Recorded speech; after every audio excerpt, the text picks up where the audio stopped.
All right, thanks, guys. You may remember last week we had this intriguing discussion about a UW professor's controversial essay.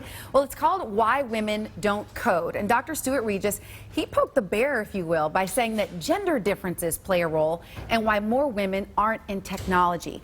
He said that women simply choose to do other things. And he referenced one particular study that had a theory on why. People who have high math ability and also high verbal ability tend not to go into STEM disciplines, and that's disproportionately women. So, I mean, it's not necessarily that women are less capable. It could be that women have capabilities men don't have, and that leads them to have more career options than they would otherwise. Sounds innocent enough, right? We're not in tech because we can do more things. The question is, what's driving these choices? And what I would counter with is, do not take the bait on this one. There is a lot more to this story. And that is the focus of today's Deep Dive. It's a segment here on the show where we just dive deeper into a topic. All right, let's set the scene for a moment. It's 2018. The median income for a computer programmer is $87,000, and a quarter of them make six figures. And yet, despite programs to increase the number of women in the field, the numbers have dropped. In 1984, 37% of computer science majors were women. Now that number is roughly half of that, 18%. And as for the women already in science, engineering, and IT, half right now. Half of them leave the field mid-career, usually in their 30s, not simply changing jobs, but they're actually leaving the field. Now, you may be thinking, oh, they're just starting a family. Nope. That's not the case, according to a study by the Harvard Business Review. It's issues in the workplace. For example, 63% of these women report experiencing sexual harassment. The other big factor had to do with feeling isolated. A few months ago, video game developer Zoe Quinn shared her experience with me of working in the male-dominated world of technology. And I also talked with two other women in tech for their perspectives. After several years of trying to work with tech companies on this exact issue, I'm very frustrated. I feel like I've been to diversity summit after anti-abuse and privacy stuff, and a lot of it has felt like lip service at best. It was mainly around feeling very different and not feeling like my voice was heard or welcomed or respected. They feel somewhat disrespected within that environment.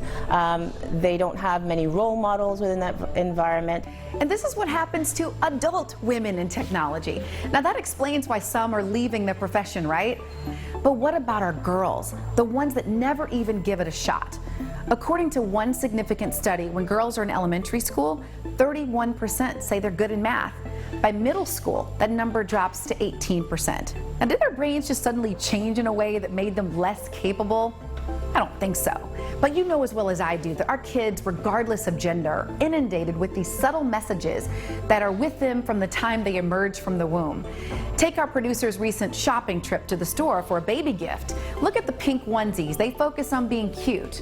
And the ones labeled for boys that are blue have rocket ships on them and encourage them to reach for the stars. And don't get me started on the commercials. Come on, let's play! In all the ads I saw for Hot Wheels, 98% featured boys. Hot Wheels! Epic! Yet my daughter owns their products, and every single girl who visits loves it, and they play for hours. Girls build forts, they engineer things for themselves, until someone makes them feel they're out of place.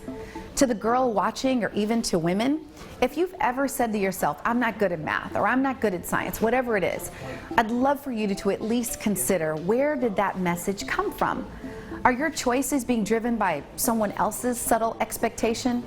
Now, I get it, not everyone is good at science or engineering, but I do know that a lot more is possible when you believe you can. And fortunately, whether you've heard about them or not, you have plenty of people to look up to for inspiration. Missy Cummings, a national drone expert, serves as director of Duke University's Humans and Autonomy Laboratory and Duke Robotics. And when U.S. aviation schools refused to let Bessie Coleman learn to fly, the African-American manicurist refused to take no for an answer. She learned French, and then she moved to France to get her pilot's license, becoming the first black woman to have one. And this was in the 1920s. And who could forget these ladies? All right, well, they aren't in tech, but the message is good, right?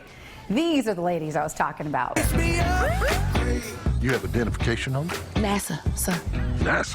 I had no idea they hired.